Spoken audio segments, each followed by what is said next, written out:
Welcome, everybody. My name is Norbert Goldfield, and I'm the director of Ask Nurses and Doctors. And it's wonderful to have you on this webinar that's focused as a way to begin started of getting excited and really moving ahead with respect to the between now and November. We're really fortunate today to have a number of wonderful speakers. Each person will speak for 5 to 10 minutes, and then we'll open it up for questions and comments. And I'll ask people to introduce themselves, each of the speakers to introduce themselves. And afterwards, we will, again, like I said, open up for questions. For myself, I've been doing this work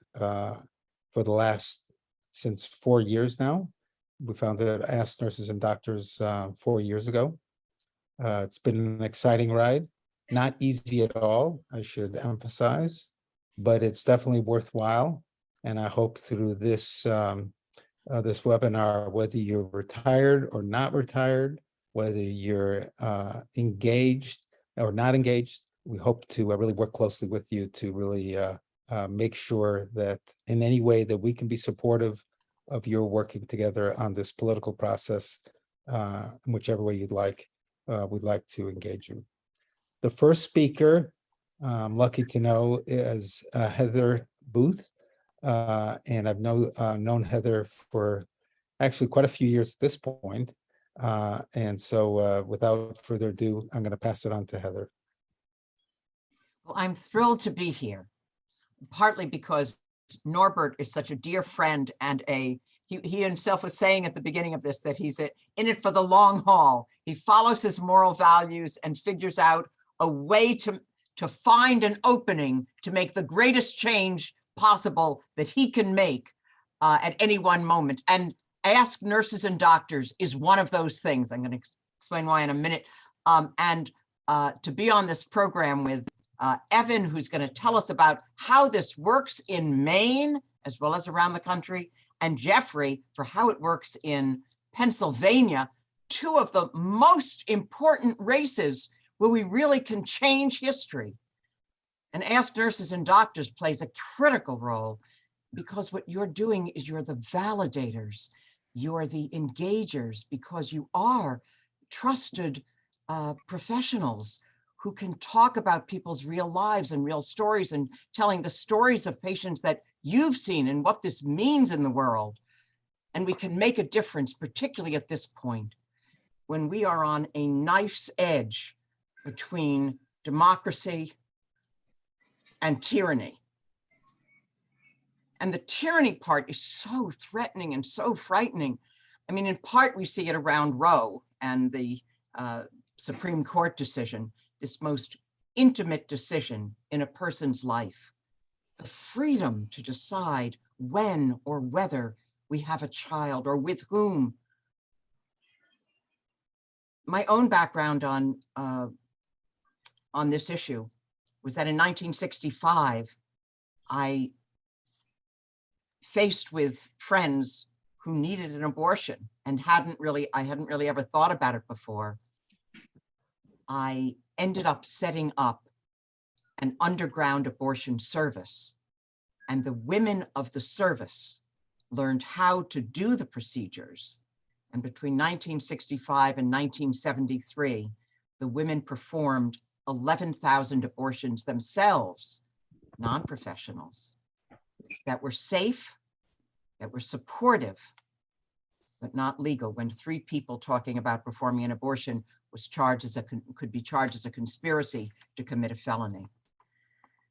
There's, by the way, a movie that's just come out about it on HBO. We called the underground effort, because we didn't want to say call Heather or call other people involved.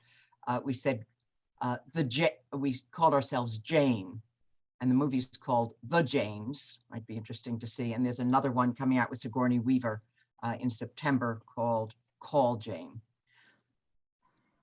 And it's not just the pushback on this most intimate freedom, but it's the pushback on everything, it feels like, on voting rights, on civil rights, on this criminal conspiracy attack on this country. On January 6th, carried on by this criminal MAGA faction of the Republican Party. On the other hand, there's another side to this. We are on a knife's edge, but there is a democracy side. The vast majority of the country is with us. We had 81 million votes for Biden for president. But the question is, will they come out? There were 7.1 million more votes for Biden than for Trump. But will people come out to vote? Will they be motivated? Will they see why there's a rationale for it? And they need validators. They need people who speak from experience to make that connection.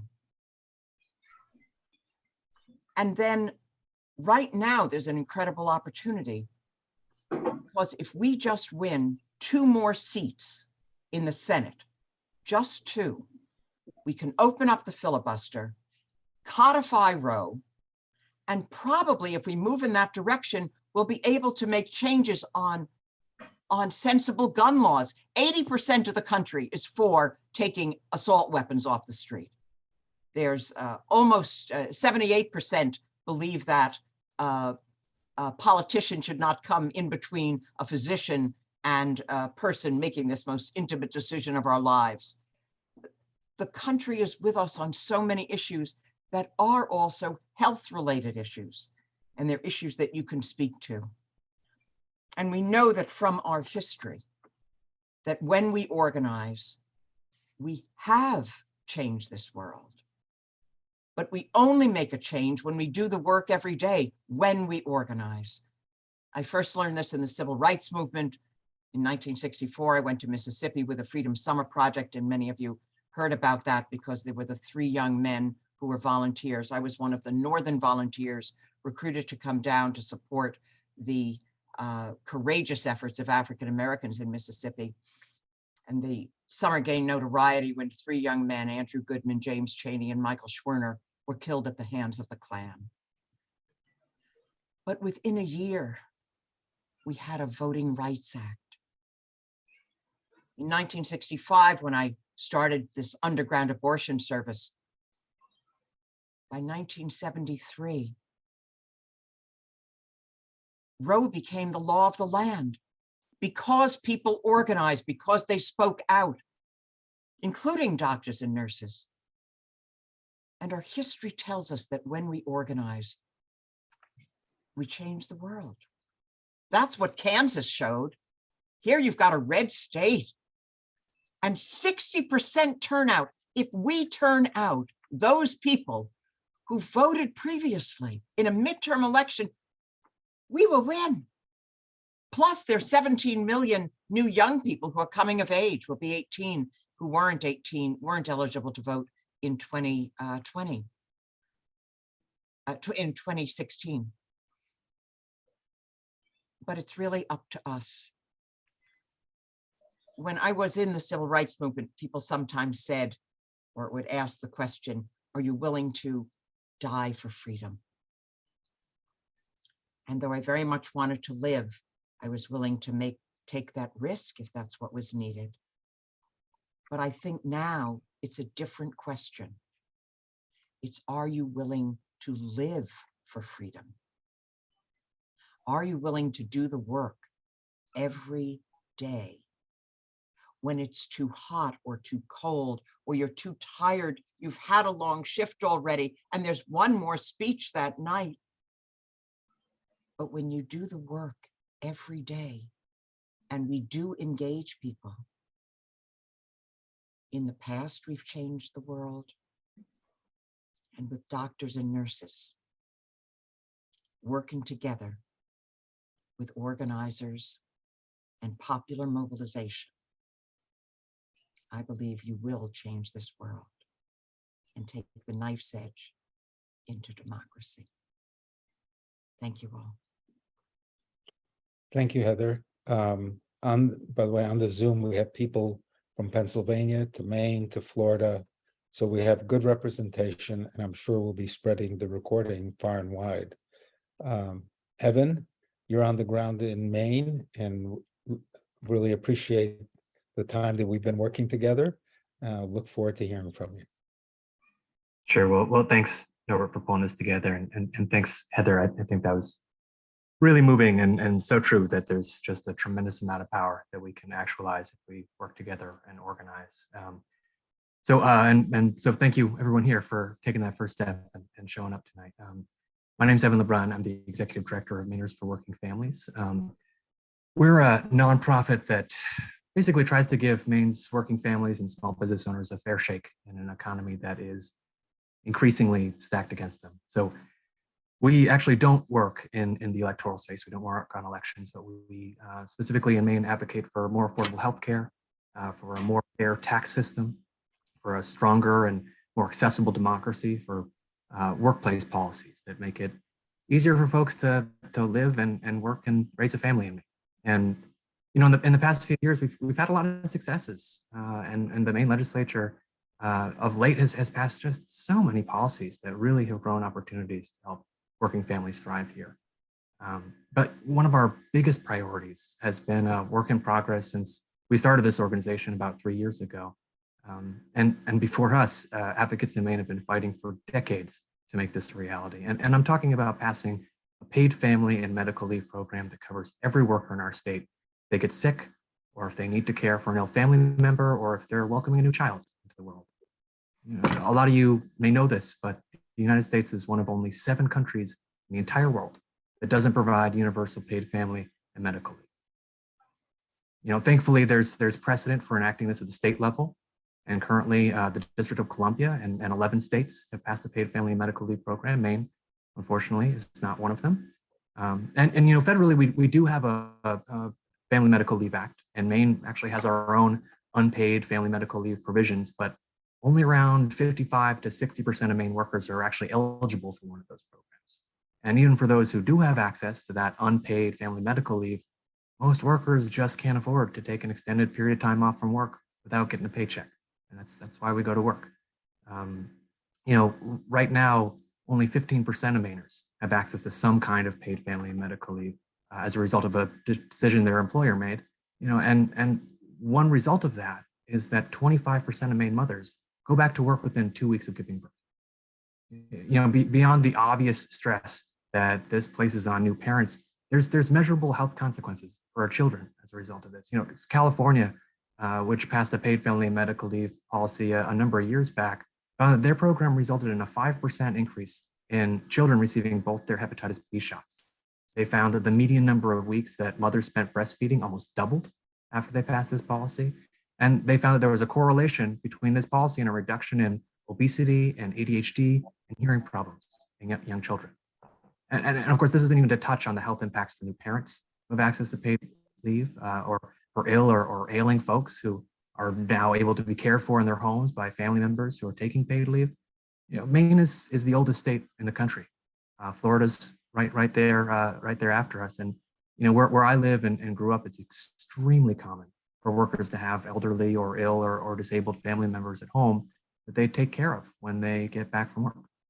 You know, when I was a kid, my grandmother became unable to care for herself, and she moved in with my parents and my brother and I, and my folks took care of her. And you know, towards the end of her life, she needed pretty near constant care, but my parents still needed to work. You know, my mom was a nurse. She'd leave the house at 6 a.m. She'd come back at 7 p.m. and she'd spend every moment thereafter taking care of her mom and raising my brother and I. And you know, my dad and my uncle and our friends, they'd come and help out, but they all needed to work too. You know, so we had this dilemma. And now I remember hearing my mom crying at night when she didn't think we could hear her. And I remember hearing her tell my dad that she didn't know how to give her mom the care she needed and work all day and be present for my brother. And, you know, as a kid, I didn't understand all the factors that were at play that made that time so hard for my parents, but it was so clear to me, no one should ever have to go through that. But there's so many families out there right now who are in the exact same impossible situation. There's so many incredible people like my mom who are trying their hardest to care for a family member that needs them, but they're stuck with that just heart-wrenching choice of losing their income or being there for their loved one, you know, paying their mortgage or being with their newborn in those critical first few months of life. And what's so frustrating to me is there's an obvious policy solution to this problem, but by failing to act, we're allowing working families to suffer. So I'm going to maybe step up my soapbox a little bit here and talk a little bit about what Maine is doing to bring a paid family medical leave program to fruition. So, as I said before, there's advocacy groups in Maine that have been fighting for a paid family medical leave program for decades. And we're part of a coalition of more than 20 Maine nonprofits that are working on this issue. And right now, because of all that work that has happened for decades, we are closer than we've ever gotten to making this happen. So 2 years ago, our legislature passed a bill that established a paid family and medical leave study commission. And so that commission is tasked with looking at paid family medical leave programs in other states, meeting relevant stakeholders in Maine, and commissioning an actuarial study to figure out what the startup and ongoing costs are going to be for a paid family medical leave. And then once they have all that data, they're going to use it to submit legislation to the Maine legislature to enact paid family medical leave policy, again, based on their findings. So the commission has been meeting regularly, and by statute, they were actually due to submit that recommended legislation to the legislature in the last session. But unfortunately, the actuarial study required a bit more time allowed for. They weren't able to meet that deadline. Thankfully, we were successful in pushing to get funding for the commission to be included in Maine's last budget, and also to get the commission an extension for their work. So they're now working with an actuarial study firm to get that research completed, and they're scheduled to submit that proposed legislation by November 2nd. And this is really exciting stuff, especially after how long this has been in process. But make no mistake about it, ensuring that our lawmakers and our governor, whoever that may be, in 2024, have the courage to pass a program like this, one that requires new revenue sources, right? That's no easy task. And that means that before the legislature reconvenes, we need to make sure that the challenges Mainers are facing without access to paid leave are front and center for our lawmakers. So what we're doing at Mainers for Working Families, and what other advocates in the Maine Family Leave Coalition are doing, is just like what Ask Nurses and Doctors is doing. We're sharing stories from impacted Mainers and trusted experts to really demonstrate what that real human impact is, what can happen when folks don't have access to this critical benefit. And I really believe in the bottom of my heart that these stories from constituents are the most impactful tool that we have to affect change. So if you're from Maine, there's a lot of different ways you can help. All of them are pretty straightforward and require a very minimal commitment, but really impactful stuff. So, first, you can have a quick conversation, about 20 minutes over Zoom, with a member of our team about if you're, say, a healthcare professional, the impact that paid family medical leave would have on your patients, or ways that patient health outcomes might have been adversely impacted by a lack of paid leave options. If you're not a healthcare professional, other ways that paid family medical leave would have impacted your life or did impact your life. And then you just kind of have that casual conversation. And once you're finished, we can edit it down to a 30-second or somewhere between that and 2-minute long video and promote it on social media. We have a great video editing team that puts together a lot of great work, and we'd really love to have as many people as are interested in enjoying that. Another thing you can do, really impactful, same idea, is write a letter to the editor or an op-ed discussing the exact same stuff. And we can work to help you draft this, or we can even draft it for you just after asking a few questions about what your experience is. And once you're happy with that draft, we can submit it or pitch it to Maine newspapers and make sure it gets as much readership as we can possibly get. Another thing you can do, and probably folks are getting kind of familiar with this these days, is you can reach out to your legislators, your state legislators, either over the phone or by email, and ask them to support a paid family medical leave policy for Maine's families. We can help you get your thoughts in order and walk you through the process, but it's really very, very straightforward, and again, a really big impact here. The last thing, and this is for probably a little later down the line, but once that legislation is in front of the legislature, and once it's having a public hearing, you can testify. So for the past couple of years since the pandemic started, testimonies for Maine have been happening over Zoom, which makes it just easier than it ever has been to participate. You don't got to drive down to Augusta and wait there all day. To read your testimony, you have a maximum of 2 minutes for that presentation. But if you do choose to do this, you should block off probably a couple hours of your day so that you're available and present when your name is called. you can do your dishes in the background or whatever you want to do. Just so long as you're able to kind of be there when they call on you. We can't guarantee when that speaking order will be. But again, we can help you draft your testimony if you'd like. And even if you're not able to attend the hearing itself, it is slightly less impactful, but you can also submit written testimony, which we could certainly help you with. But the bottom line is that we are so close here. It's so easy to help out, but we can't let this opportunity slip past us. Because no matter how much money you make where you work, everyone deserves to be there for the people they love when they need them. And if you believe that, like I do, Maine families need you to step up and do this really small part. And I really believe that if we can work together, we can make this happen. So thanks again for being here, and thank you, Norbert, for pulling this all together.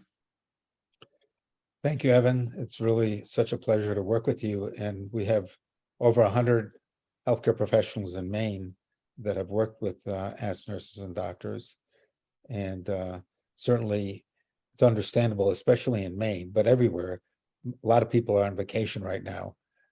So that's one of the main reasons we're recording this session, because that with that time stop, that excellent presentation by Evan will be utilized time and time again. Thank you, Evan, again. Jeff Lerner, I've known Jeff for decades, and he's going to focus on some of the work that Ask Nurses and Doctors is doing in Pennsylvania. Jeff, it's great to have you.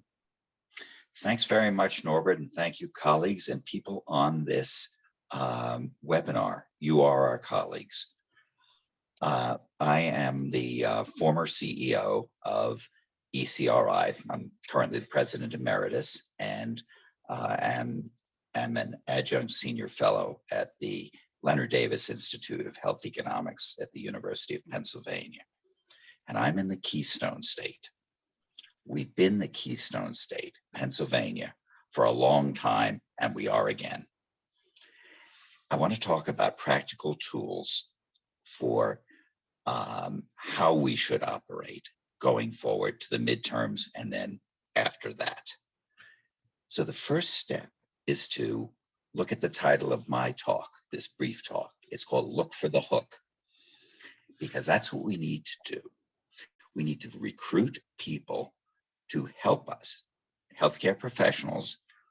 It's often been doctors and nurses, and that's useful now over the summer, but we need to be ready to go by Labor Day with op-ed pieces in more traditional media in Pennsylvania. Now, Norbert and I have done this, and very successfully. Here's what our strategy has been. We've crafted op-ed pieces with titles like Health Professionals as Diplomats in the COVID Culture Wars. Now, this was when COVID was the top issue that we were focusing on for a few years.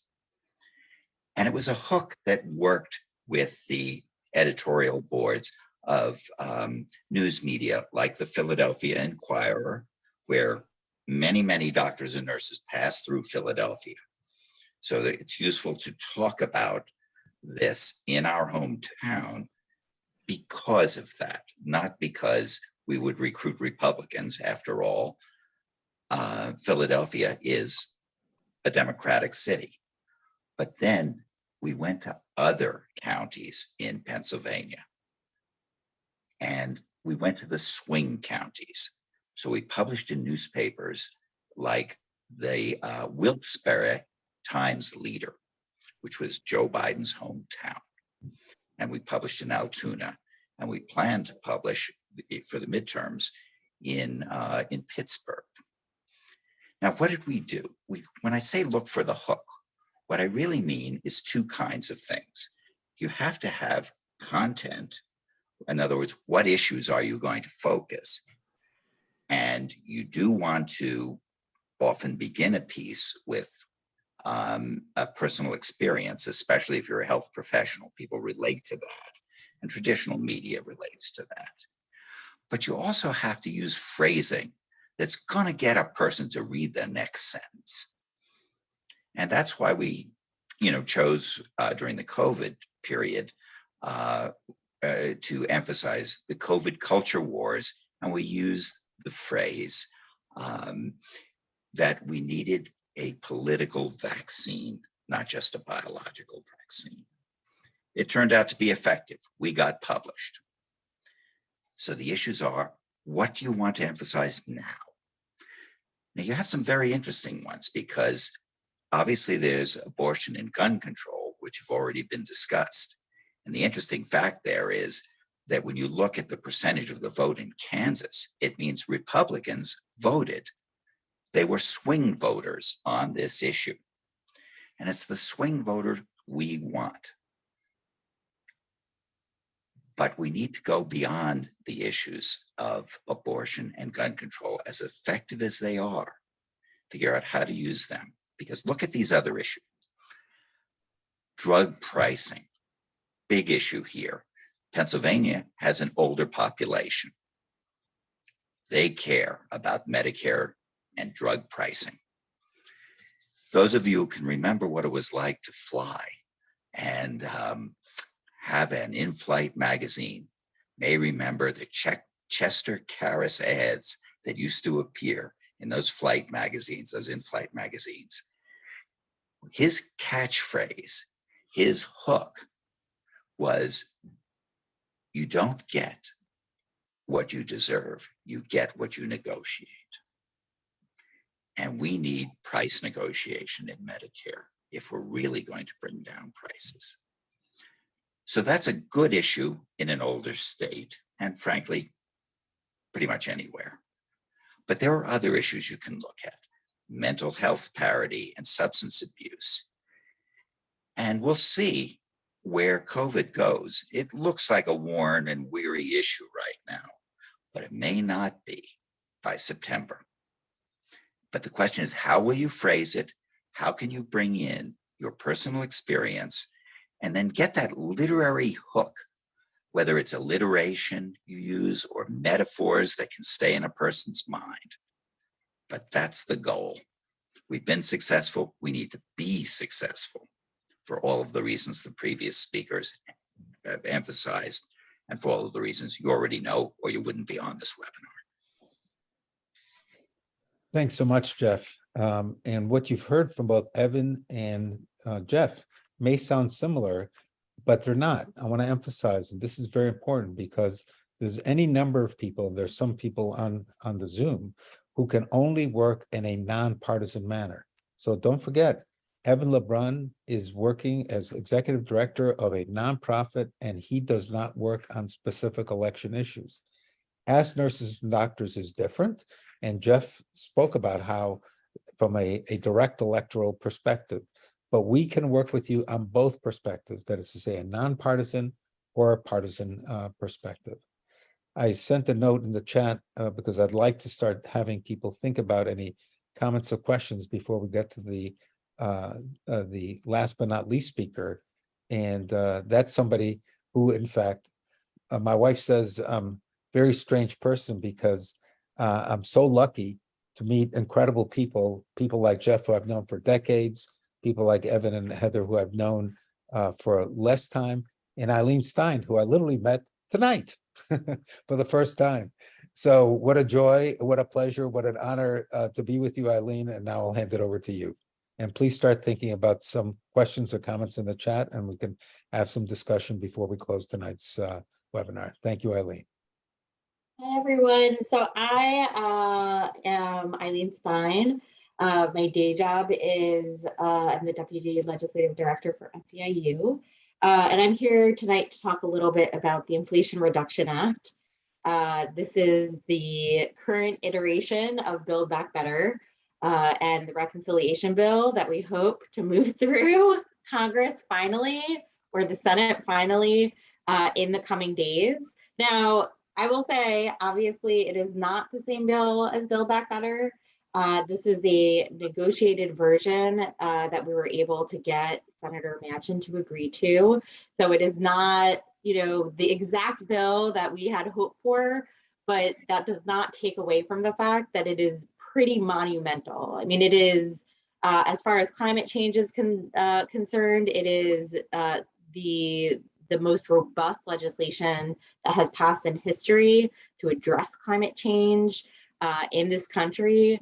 The goal is to reduce emissions by 40%. That is huge. It also would ensure that corporations are paying their fair share. During the Trump era, as you know, they passed a bunch of tax breaks on corporations and the wealthy. This bill is largely paid for by through closing tax loopholes and making sure that corporations are paying a 15% minimum tax, and not using, again, those loopholes that they use to pay less than 15% and sometimes 0% in taxes. And most relevant, obviously, to this group here tonight is it does a lot on healthcare. So as far as the ACA is concerned, as you may remember, as part of the American Rescue Plan, Congress essentially the way that the ACA marketplaces work, where people up to 400% of federal poverty level got some type of subsidy to help offset the cost of their premiums, but those were capped.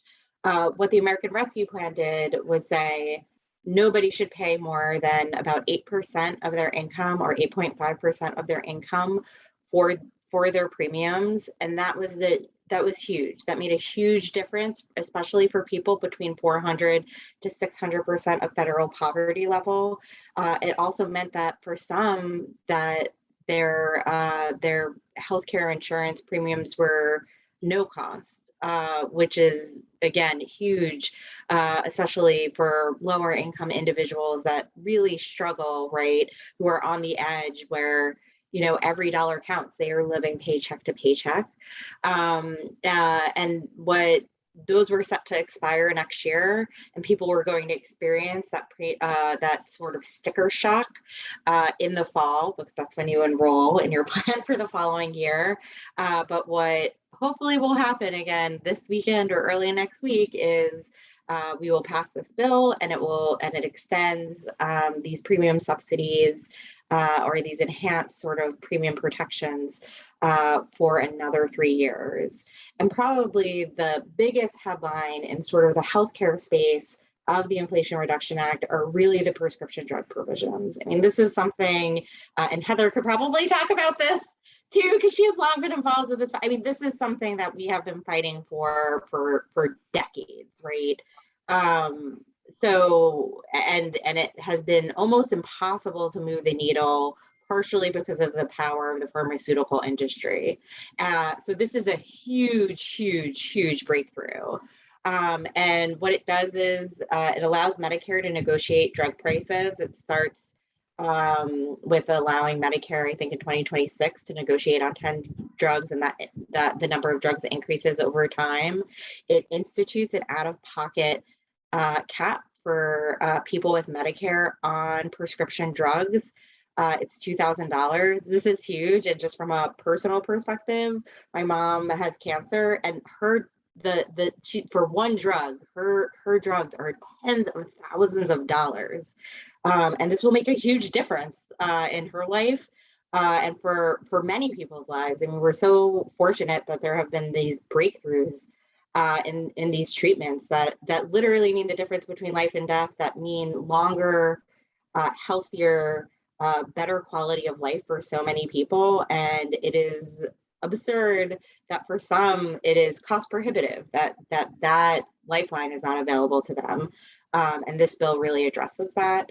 And then and there are lots of other little sort of bells and whistles that honestly, if they were not attached to sort of this giant bill that includes Medicare drug negotiation and the out-of-pocket caps, that they on their own would be huge breakthroughs.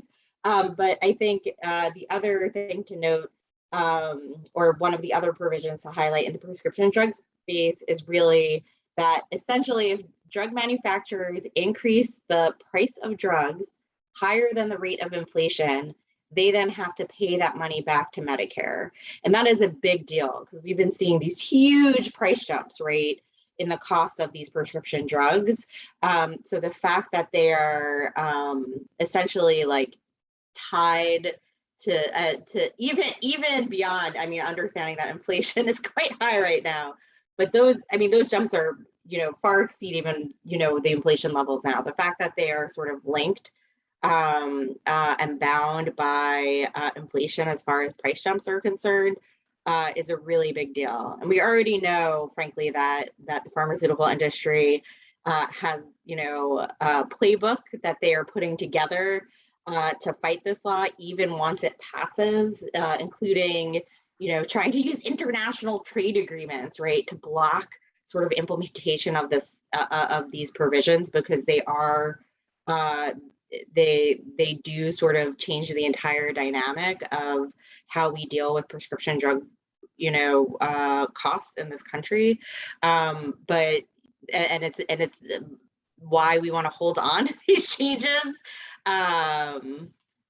with the strongest possible support out there.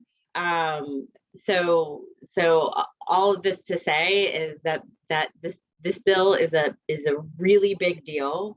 It is huge. It is what we all have been working towards since the beginning of the Biden administration, and frankly even before President Biden was president. And we're on the precipice of something really, really big and very exciting. And I think that everybody thinks that honestly the prescription drug provisions are just the start of what we can do in the prescription drug space. That's so much, and you all know this better than anyone, so much of what happens in Medicare and even in some cases Medicaid dictates what happens across sort of the entire healthcare market. So I think that this is, I would say that we hope this is just the beginning of what will come in the future as far as getting drug prices under control for consumers and reining in costs in the healthcare system overall. So and again, as far as timeline, they're still dealing with the some of the arcane sort of Senate procedure that is that governs the reconciliation process. But I think that there are high hopes that we will be able to overcome all of those procedural hurdles, and it might mean some late nights for senators and those of us who work on the Hill. But hopefully by early next week, we will have passed really a landmark piece of legislation that is going to keep prices down for millions and millions of people across this country. So that is the Inflation Reduction Act, and it's pretty exciting, and again, hopefully more to come. Thank you so much, Eileen. This is really inspiring. We already have at least one question and some comments, but I want to just sort of highlight a couple things. Number one, if you work in a swing state, or if you live in a swing state, such as Florida, Pennsylvania, Maine, so these are all represented on this call, and there'll be others who'll be listening to the recording. You can work in either a partisan or nonpartisan manner on any form of social media, and we can work with you. We at Ask Nurses and Doctors, both the traditional op-eds and so forth and so on, but also Twitter. We're on Twitter. Certainly, I've sent out the video that I made on abortion. What's going to happen if we hope and we believe that the legislation will pass? There needs to be videos that are done after the legislation passes, saying how important this legislation is as part of either a nonpartisan or partisan perspective. So the reality is that this is important for swing states, and in non-swing states, there are people on the Zoom from non-swing states. Those videos are critical. And because if you're a health professional like I am in Massachusetts, the reality is a health professional in Massachusetts is still a health professional. That health professional can make an impact in Florida, in Arizona, in Wisconsin, in other states. So I'm going to stop and we're going to go to some of the questions. Now, Heather, did you want to make a comment first? Because you had your hand up, and I'm not totally familiar with every aspect of the etiquette of different sides. So I just want to be So sure. I was cheering on what each of the speakers said. I was so just showing my enthusiasm for it. Okay. But I will just say a word just about how wonderful each of these speakers were. This fight for paid family and medical leave, it is one of the most important fights about what it means to have a caring society, and the fights carried on nationally and the work done in Maine. I had worked with a Maine People's Alliance. I don't know if that's an allied group that you worked with closely, but worked with them strongly. I was the co-director of the National Federation that they were part of at one point. And the array of issues and how to get the hook that Jeffrey talked about. I sometimes talk about there are 4 things we need to do. We need to do 4 M's.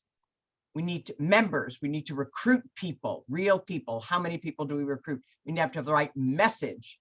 We need to connect with people, as Jeffrey was saying, have the right hook. We have to raise money, and we need to show up in our movement.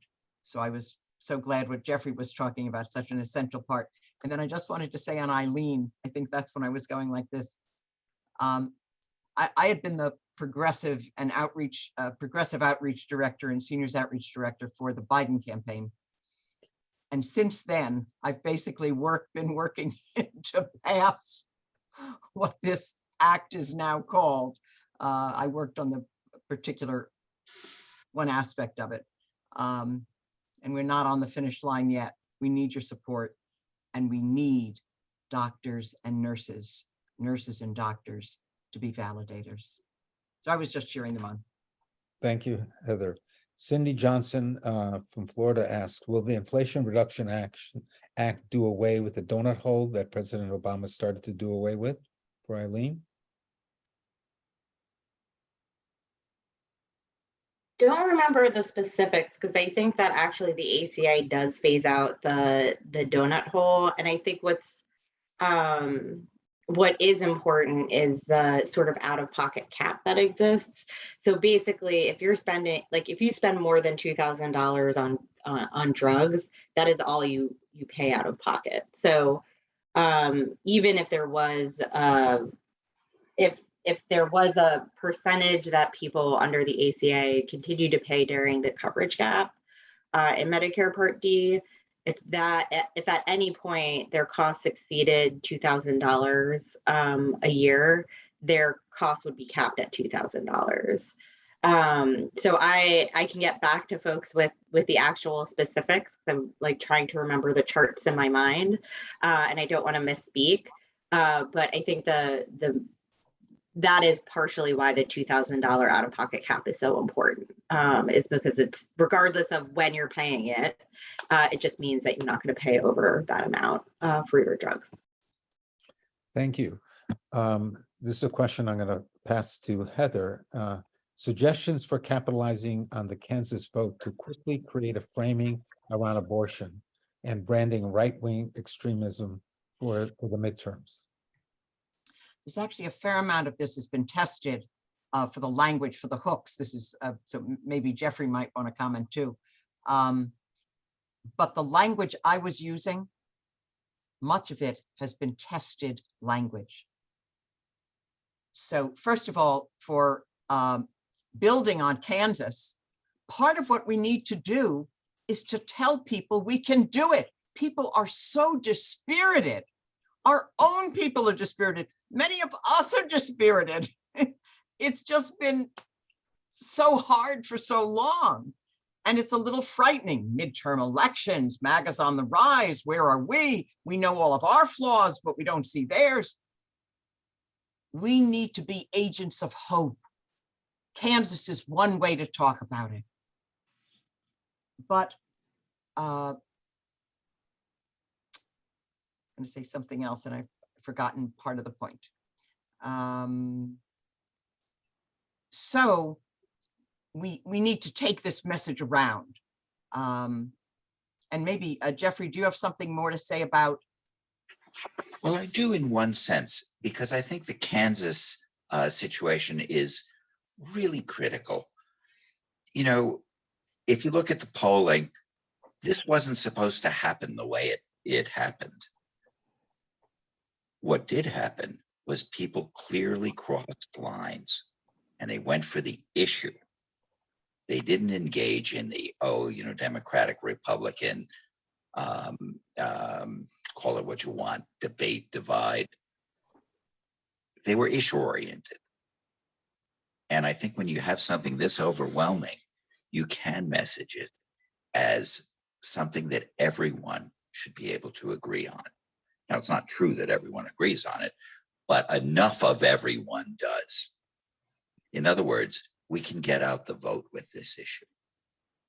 I remembered, I'm sorry, what my mind slipped for a minute, and I have two things to add following Jeffrey. Go ahead. One is that we have two main things we need to do for people who care about the issues, who care about whether it's family and medical leave or healthcare or negotiating on prescription drug prices or whatever the issues are, and whatever your medical expertise is. But there are two main functions. One has been described, which is persuading those people, many of them are suburban women, who decided, boy, this issue is a blockbuster. You're taking away my freedom. So that's the persuasion for people who might be those independents. But it is just the engaging of people who've given up hope, who don't think that it will matter. And so we need to show to people that the voting itself matters, and that's a base mobilization. So both are needed. And the other thing I was going to say is just going back to the messages that I said, there are at least two I wanted to share with you that have been tested that respond to the question. One, in talking about abortion, and I was asked to speak specifically about abortion, though I'd be glad to. If any of the other issues were the dominant ones, I'm glad whatever one is working and where your passion is. But to talk about abortion as the freedom, in Kansas, they talked about it as the freedom to make this most intimate decision of our lives. It's not a choice. A choice feels like a frivolous, do I want Cheerios or Wheaties? This is the freedom to make an intimate decision of our lives, when, whether, and with whom we have a child. That's tested language. And when you get into nurses and doctors, there'll be language on whatever your issue is that Norbert will help you see, or perhaps Jeffrey, on ways to talk about it most effectively. The other thing someone talked about, the question also said about how do we talk about, use it on the MAGA, didn't get the exact words, but the MAGA grouping. There's also language about that, talking about this as a criminal conspiracy that's an attack on our country. Now, not everyone will want to discuss it this way, but it's particularly effective to say for people who are challenging an election because they know they lost.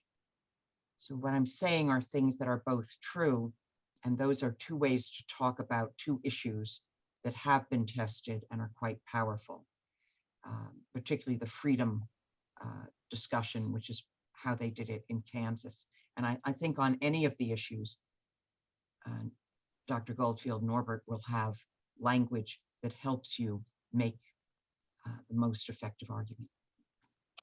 Thank you. Mitch Kaminsky asked, is the goal to get people to vote? And then he goes on, but is there any comments on that? Hopefully like-minded people who listen to us will be more likely to vote. Heather in part responded to that there's different constituencies, both the base and suburban voters, suburban women voters, so they're different constituencies, and different articles, different videos will appeal to different people. But are there any specific comments? There's a fair number of comments. I want to be sure to get through as many as possible over the next 6 minutes. I just think that if the people who are already committed vote our policies will move forward. And so people can't feel demoralized. They have to see the connection and why the election, whether you're partisan or nonpartisan, but why the election makes a difference. Eileen, just real briefly, how much do we have to worry about Senator Sinema? Well, I am always worried about Senator Sinema. I'm always worried about Senator Manchin. One of the reasons I want them to do this quickly is because I don't trust either of those people to not change their minds or make mischief. But I think that at this point, right, she had a big hand in negotiating the prescription drug piece of this legislation. Now, I would argue she made the provisions, as strong as they are, slightly weaker, but she had signed off on these provisions when they were part of Build Back Better. They're very similar, and I think that like all senators, she will want to potentially put her sort of footprint on the final package, probably on, and this is probably too much detail, but probably on the tax provisions that she will try to negotiate a deal, specifically, not on the minimum tax, but there's a carried interest provision that she's been sort of obsessed with.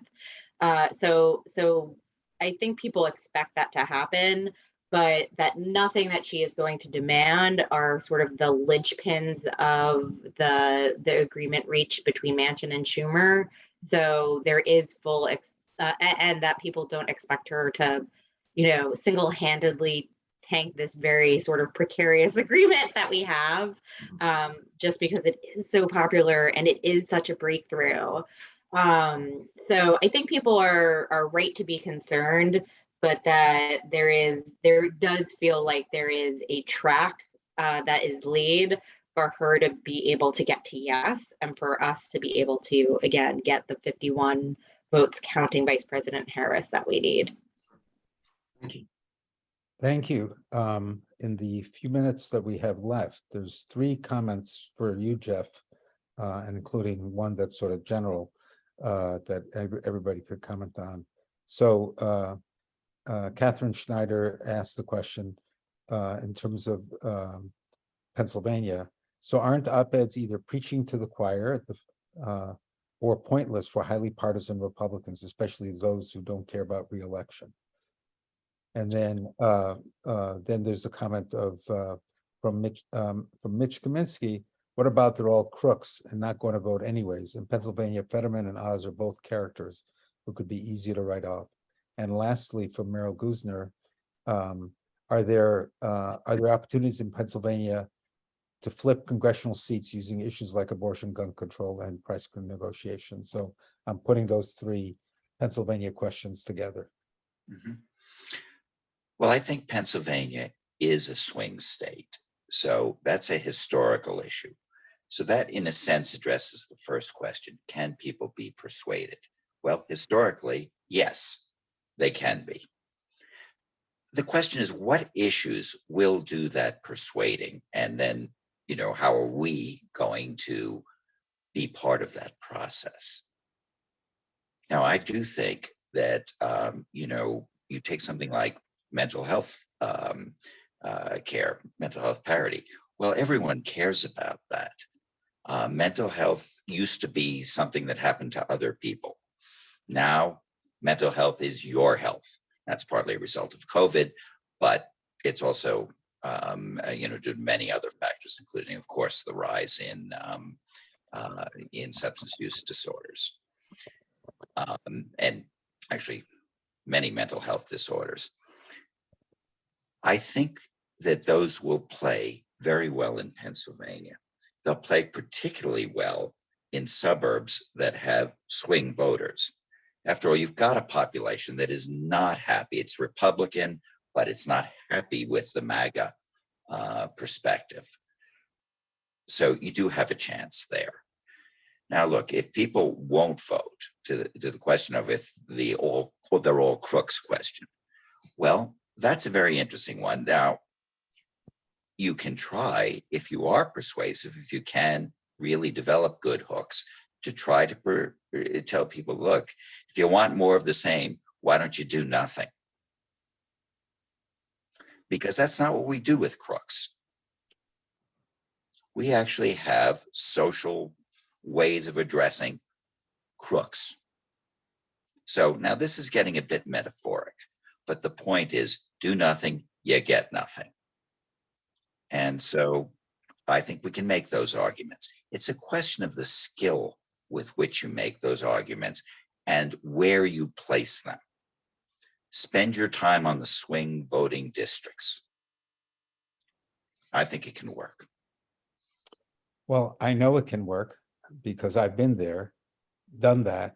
Many of you are on this call, if not all of you are on this call, because you've seen that it worked. One of the things I want to say is thank you so much to all of you for attending. It's really a pleasure to see people who I've known for decades and meet people who I've met for the first time. People who know me well know that I stop on time and I try to start as close to on time as possible. It's now 9 o'clock. Thank you so much for being on. Let's work together in whichever way you feel comfortable to make good things happen and improve health for all Americans. Thank you very much for being on. Thank you. Thank Thank you. you.